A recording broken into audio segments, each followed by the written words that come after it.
La fiesta del Corpus Christi tuvo su origen en un milagro, pero ¿cómo comenzó todo? Cristo instituyó la Eucaristía, llamada por muchos Santa Misa, en la noche del Jueves Santo.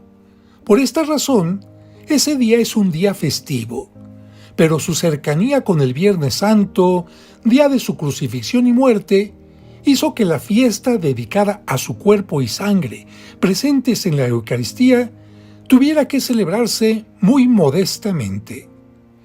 Con el deseo de celebrar mejor el momento de la institución y agradecer la presencia real de Cristo en la Eucaristía, a lo largo de la historia surgieron diversas ideas. A finales del siglo XIII, en la abadía de Cornillón, en Lieja, Bélgica, surgieron prácticas para adorar y enaltecer la presencia de Cristo en la Eucaristía, como la exposición y bendición con el Santísimo Sacramento.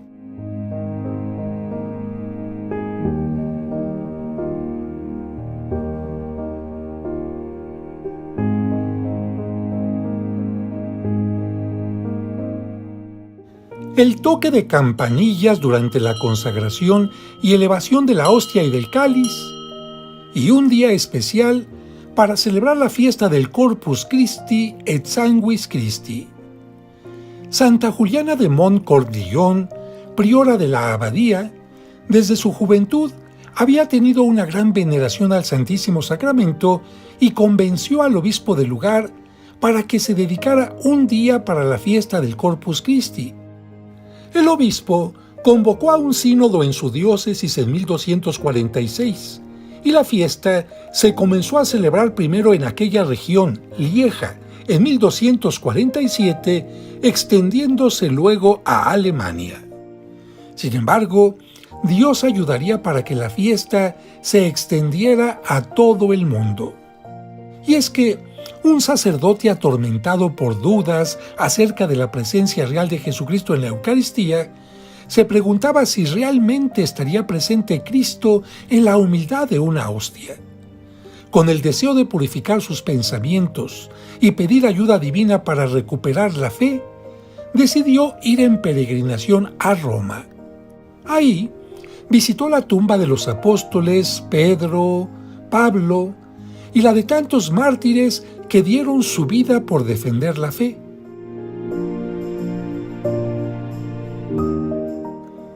Después de pedir a Dios que le devolviera la fe, inició su viaje de regreso y se detuvo junto a un lago en una pequeña y tranquila población italiana llamada Bolsena.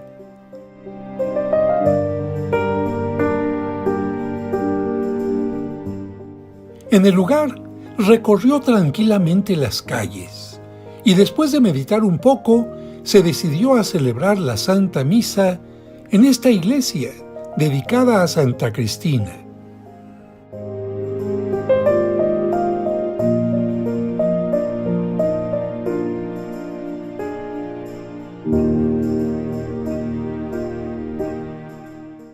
Y justo en este altar,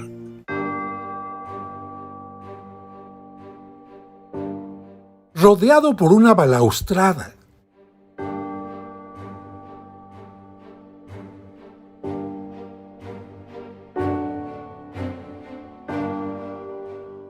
y bajo el baldaquín soportado por columnas, se realizó el portento.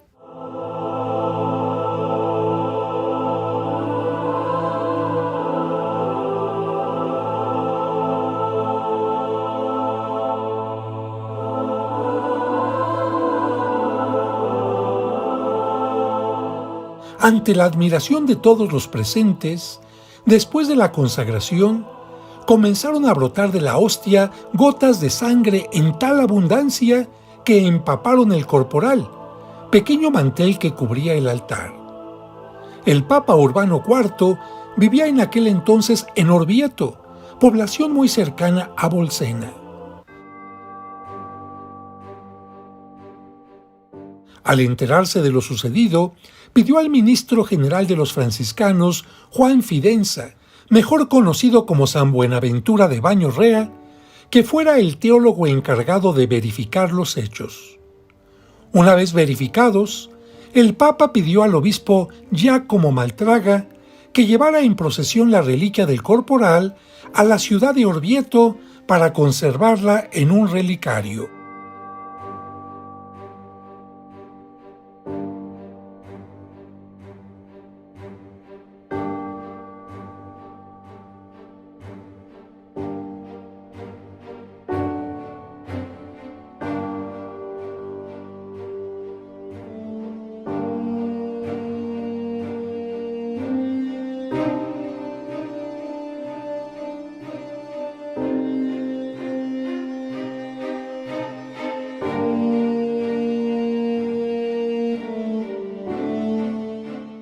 Mientras tanto, en la iglesia de Santa Cristina, en Bolsena, se conservó el mármol que recibió también las gotas de sangre.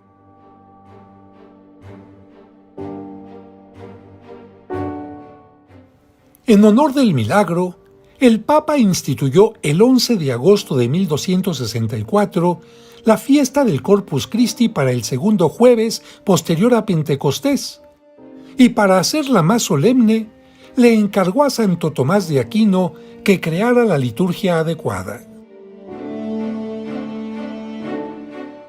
El famoso dominico compuso el cántico del Pange Lingua y el Tantum Ergo Sacramentum, que todavía se cantan en los días que hay adoración al Santísimo Sacramento. Es interesante mencionar que en la diócesis de Colonia la fiesta ya se celebraba antes de 1270.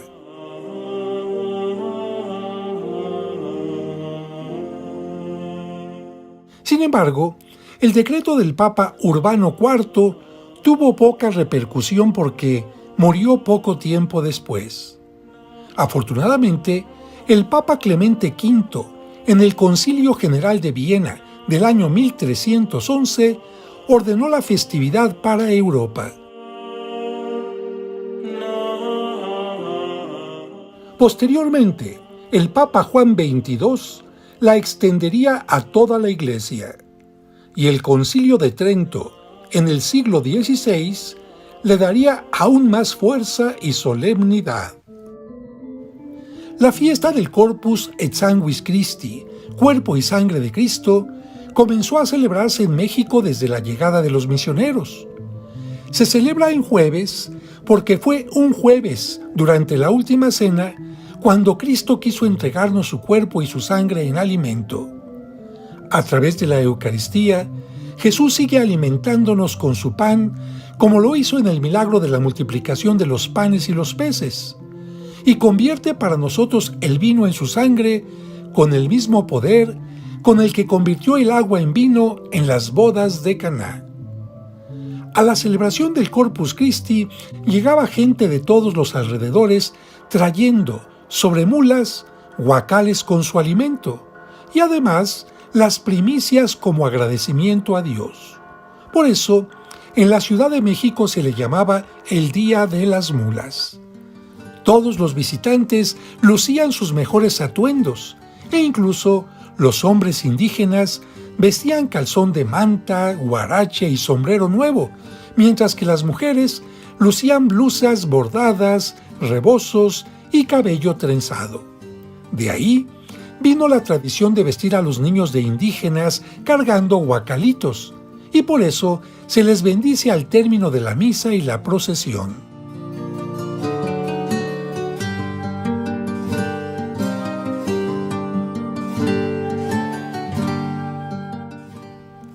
El llamado Día de las Mulas se solía contar un milagro eucarístico presenciado por San Antonio de Padua, a quien se celebra en los días cercanos.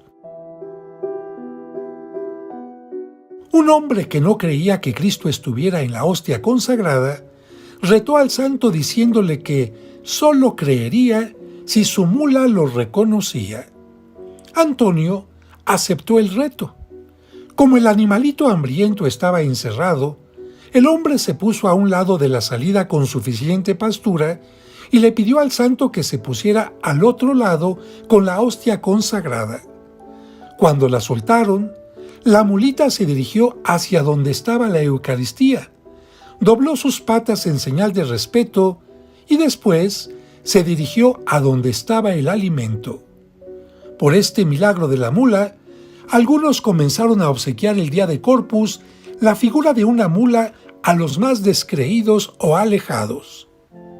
Esta tradición continúa hasta nuestros días, permitiendo que los artesanos fabriquen mulitas de barro, palma y hojas de maíz. Pero lo más importante es que todos los días, en cualquier parte del mundo, Cristo sigue haciendo el milagro de hacerse presente en la Eucaristía para ofrecer el pan de vida, y tú eres su principal invitado. Y es que la forma en la que Cristo está más cerca de nosotros es en la Eucaristía. La palabra griega Emmanuel significa Dios con nosotros. Por eso, el día del Corpus Christi se celebra a los Manueles o Emanueles. Y para concluir este video, te comparto estas imágenes de la Catedral de Orvieto, donde se conserva el relicario del milagro de Bolsena.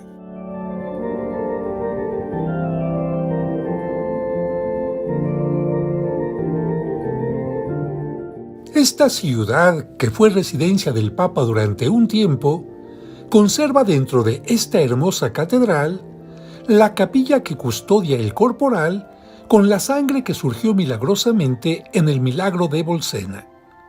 La catedral está dedicada a la Asunción de la Virgen María a los cielos.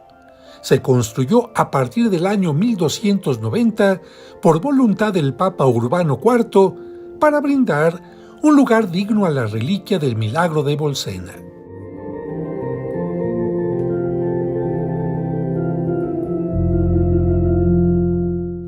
Los mármoles multicolores, los mosaicos, las esculturas y los relieves la convierten en un magnífico relicario que tardó un siglo en construirse.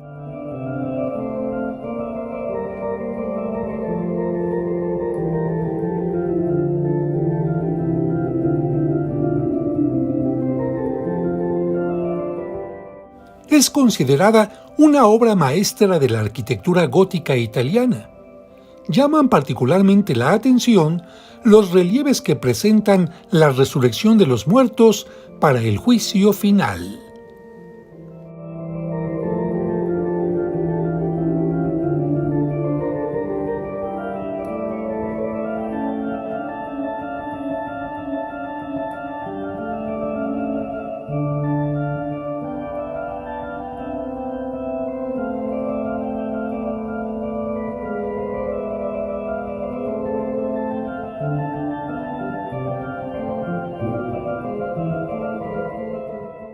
El interior es de planta basilical subdividida en 3 naves con pilastras circulares. La nave central está cubierta por armaduras de madera. Las franjas horizontales blancas y negras son propias de la región toscana. Sus paredes están embellecidas con pinturas al fresco. La capilla del relicario, al lado izquierdo, tiene frescos obra de Ugolino di Pietro Hilario, Domenico di Meo y Giovanni di Buccio, todos de Orvieto. Al centro de la capilla, el relicario que fue realizado entre 1337 y 1339 por Ugolino di Vieri. Solamente se abre en horarios y días especiales.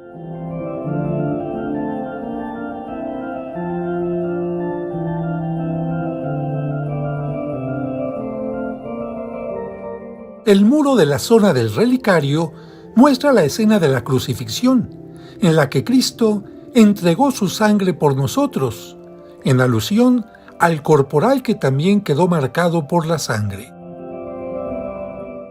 En la pared lateral derecha, el momento del milagro en la misa. Cuando el obispo constata el milagro.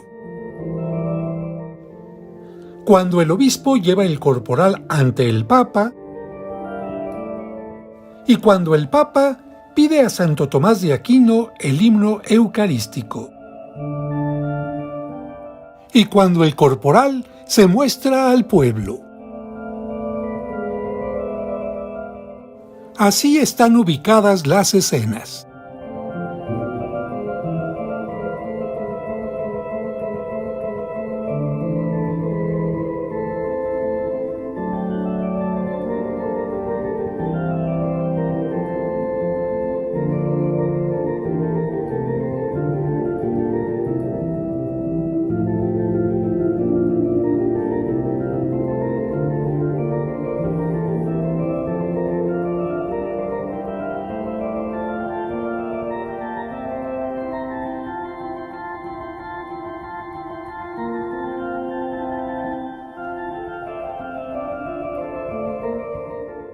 Así se ven las reliquias cuando se exponen en días especiales.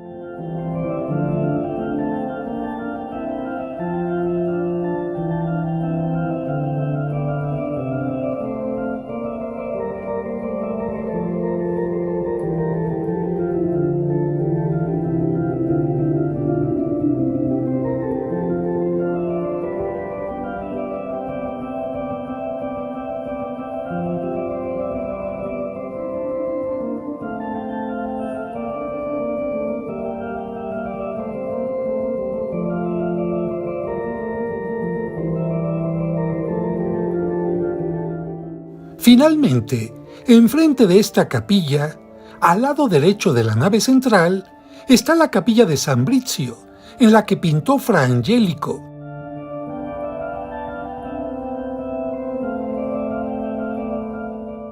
Y sobre todo, Luca Signorelli hizo estas escenas del juicio final, en las que Miguel Ángel se inspiró para hacer su juicio final en la Capilla Sixtina.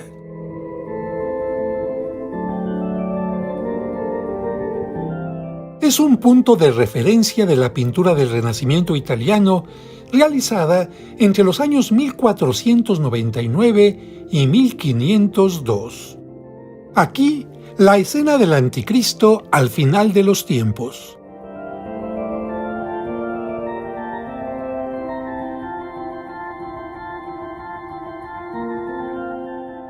La escena de la resurrección de los muertos en la que los ángeles tocan las trompetas.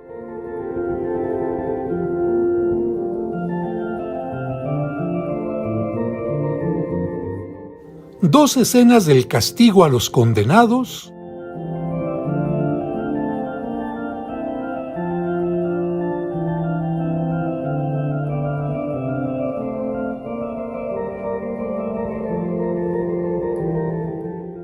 Y la escena de los bienaventurados que se salvan. Las calaveras se van levantando el día de la resurrección de los muertos y van tomando carne poco a poco para recibir el juicio final.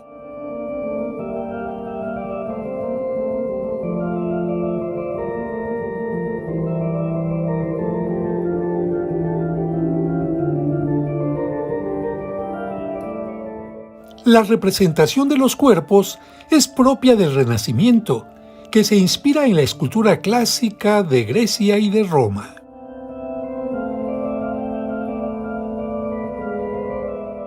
Los condenados son lanzados por los aires hacia los infiernos o bien transportados por demonios. Sus tormentos se presentan en forma terrible.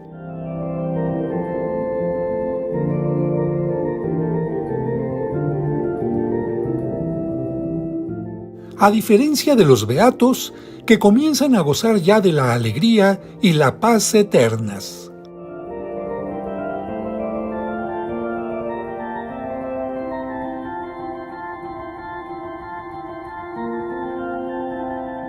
Y con esta imagen del remate de la fachada, que muestra la coronación de la Virgen María, concluimos nuestra visita a la Catedral de Orvieto, relicario del Milagro de Bolsena.